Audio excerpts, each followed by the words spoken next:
Lucy sprinted through the crowded Portland bookstore, knocking over a display of bestsellers as she chased after a teenage girl with auburn hair.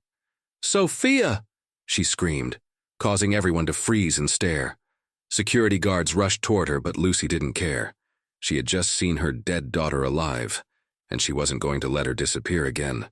If you want to hear this incredible true story, hit that like button and subscribe to our channel. And tell us in the comments, where are you watching from today? To understand how Lucy Martinez ended up chasing a ghost through a bookstore, we need to go back 11 months. Back to a rainy October morning in Seattle when she kissed her 16-year-old daughter Sophia goodbye for the last time.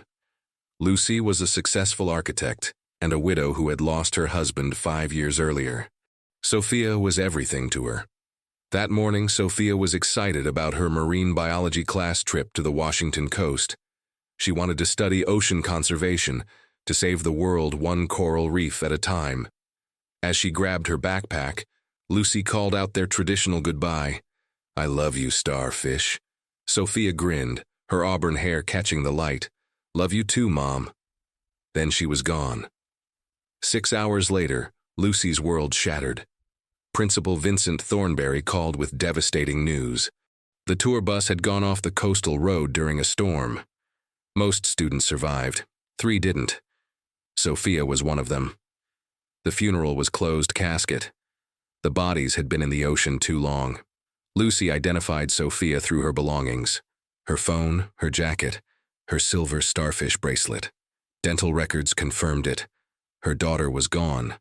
For 11 months, Lucy barely functioned. Her best friend Margaret Chen tried to help, but Lucy was drowning in grief. She couldn't enter Sophia's room without collapsing. Dr. Rachel Pemberton, her therapist, guided her through the stages of grief, but nothing filled the void. Then, on a September afternoon, Lucy finally boxed up some of Sophia's things. Inside her daughter's desk was a journal with a bucket list: swim with dolphins, paint a mural, meet her favorite author Denise Fitzgerald. Lucy's heart cracked open. She would complete one item for Sophia. When she discovered Denise Fitzgerald was doing a book signing in Portland the following week, Lucy booked a train ticket immediately. The Portland bookstore was crowded with teenagers and parents. Lucy felt out of place, but she was here for Sophia. While waiting in line, movement caught her eye. A girl with distinctive auburn hair was browsing nearby. Same height as Sophia, same build. The girl turned, tucking hair behind her ear in a painfully familiar gesture. Then she faced Lucy fully, and time stopped. It was Sophia's face. Not similar, identical. The same cheekbones, the same freckles, the same scar above her left eyebrow from a childhood bike accident. Lucy gasped. The girl looked confused, then quickly left with an older woman Lucy didn't recognize. That's when Lucy started running, screaming her daughter's name, causing the chaos that security had to break up.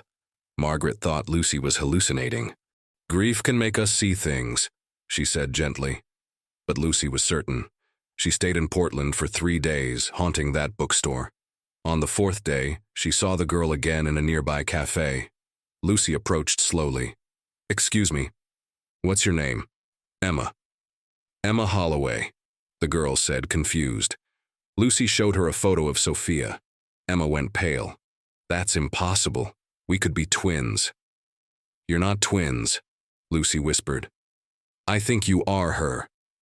Emma stood abruptly. "That's crazy. I've lived in Portland my whole life with my Aunt Caroline." "Do you have any memories from before you were 6 years old?" Lucy asked desperately. Emma froze.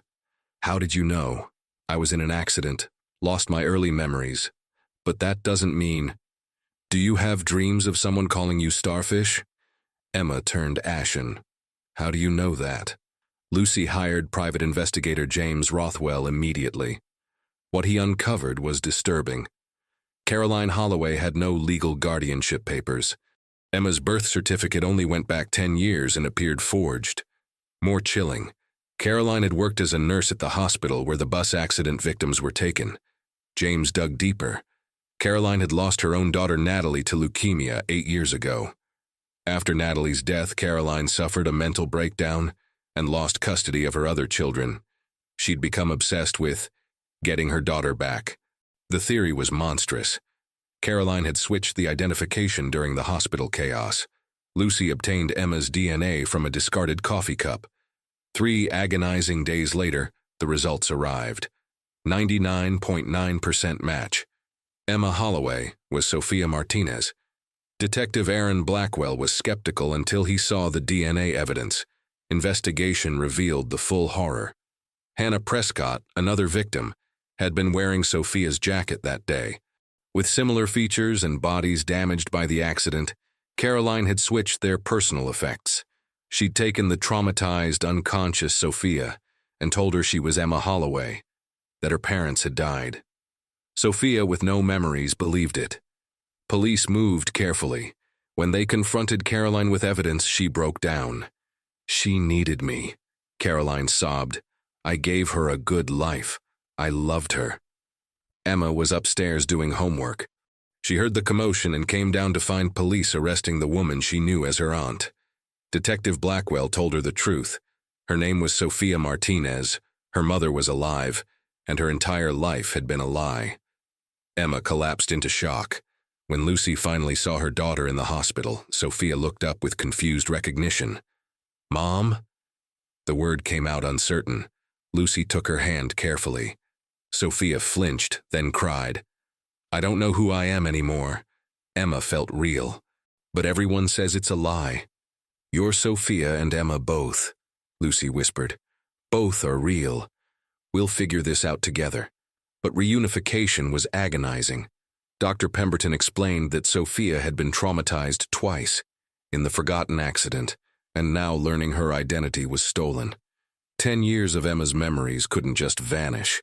Supervised visits began. Lucy showed Sophia photos, videos, artwork. One afternoon, she showed her a painting they'd done together when Sophia was 5, an ocean scene with starfish. Something shifted in Sophia's eyes. "I remember," she whispered. "I remember painting this. You sang while we worked." Lucy started crying. "You are my sunshine. Your dad used to sing it." Sophia really looked at her mother for the first time. "Mom," she said with certainty. Then she collapsed into Lucy's arms, sobbing. Caroline went to prison but received psychiatric help. Hannah Prescott's family, devastated to learn the truth, showed incredible grace and forgiveness. Both families had lost so much.